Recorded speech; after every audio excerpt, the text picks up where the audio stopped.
4th and goal to go with the 2. 34 seconds left to go in the ball game. This is the play right now. Takes the snap.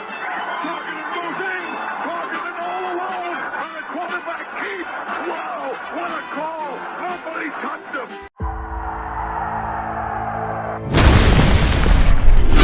Here is Jeff, the host of the Gridiron.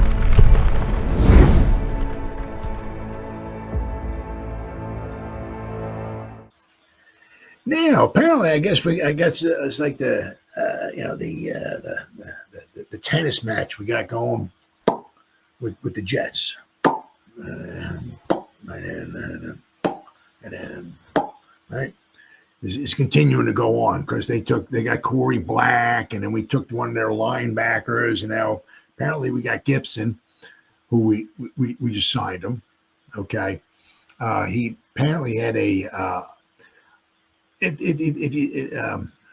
Glenn, their coach, said he could be held accountable. He had a fumble on I think it was a punt return, but he said apparently it just wasn't that. I think it was apparently maybe something else, or maybe a couple other things was one of the reasons why they let him go. But we got him, right? So, but the Jets apparently, the Jets let somebody go. Apparently, we're going to pick him up, but because Micah McFadden is on injured reserve, I'll go over that in just a minute there. But Jets cut Xavier Gipson after kickoff fumble against the Steelers. Now,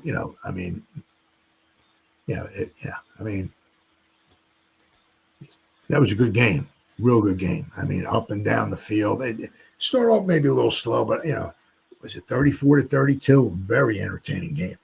So anything in that game was magnified. A fumble, anything, was big, right?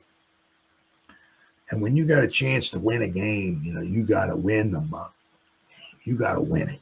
It's like you got a 2-inch putt, and Tiger Woods you got to drain it. You can't miss it, and you got so it's so important. And so apparently, Mr. Gipson here,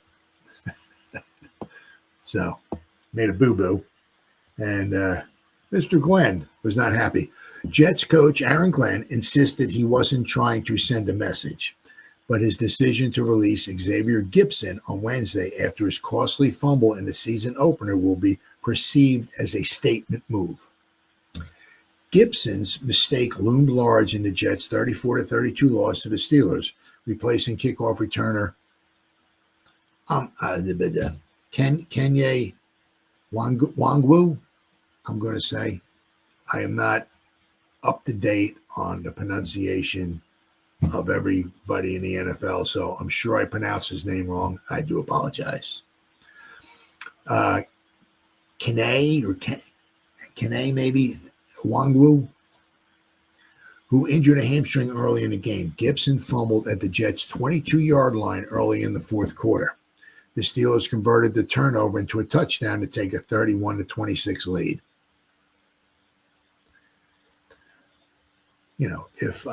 If that was Devin Hester and he fumbled it, all right, bro.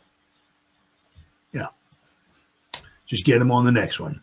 But that's Gipson fumbling it, and it's like, see you later, buddy. Sometimes it depends upon, who you are, right? I want it to be known that the decisions that are made are not rash decisions and never based off of one incident. I'll keep it at that. So this is just not one incident, according to Glenn, the Jets coach. It wasn't specifically. I mean, this might have been, the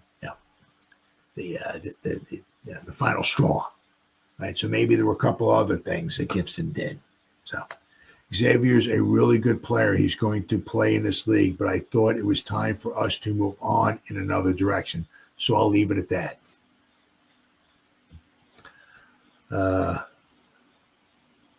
On Wednesday, Glenn said there's accountability in everything we do, stressing that a number of things led up to the decision on Gipson, not just one bad play.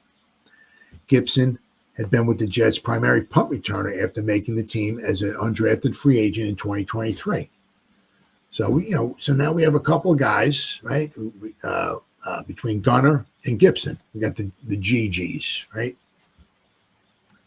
who was challenged for a roster spot this summer, edging out rookie Jamal Pritchard for the punt returner job. After the game, Gipson acknowledged it was the worst time to fumble, but added, "My teammates know what I can do. They believe in me. The coaches believe in me. That being said, that's the worst situation I can put my team in." And it was a shame. In 2+ seasons, Gipson fumbled 10 times in various roles. He finished 27 receptions for 268 yards and 1 touchdown. 10 times he's fumbled. Wow. Let's see. Giants claim wide receiver and return man Xavier Gipson off of waivers. They have claimed wide receiver and kick returner Xavier Gipson off waivers in a corresponding move. Inside linebacker, I'm going to go over this in a second about Micah McFadden.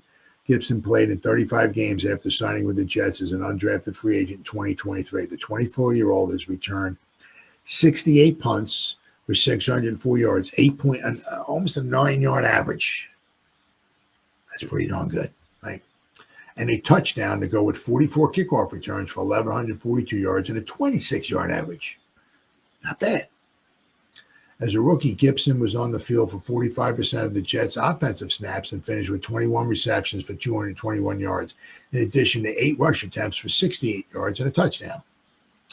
So don't expect anything. If the guy does, if he's winds up suiting up and all that, don't expect a lot out of the offense, right? If anything, he's going to be back there for kick return, right?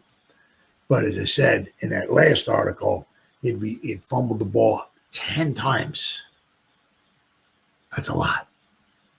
That's way too freaking many. I mean, if he touched the ball 1,000 times in a season, okay, I'll give you 10 fumbles. All right, maybe 1 every 100, but still it's not very good. But for the amount of times he's touching the ball, if he fumbles it 10 times, that's way too many. Prior to the NFL, Gipson played at Stephen F. Austin State, where he was named second-team All-Conference as a wide receiver and third-team All-Conference as a kick returner. In 2019, he registered 243 receptions for 4,305 yards and 37 touchdowns across 44 games in college, along with 4 total return touchdowns. So, he's got potential, but I'll have to wait and see. I mean, he could be here 1 minute and he could be gone the next. So, just keep an eye out on him.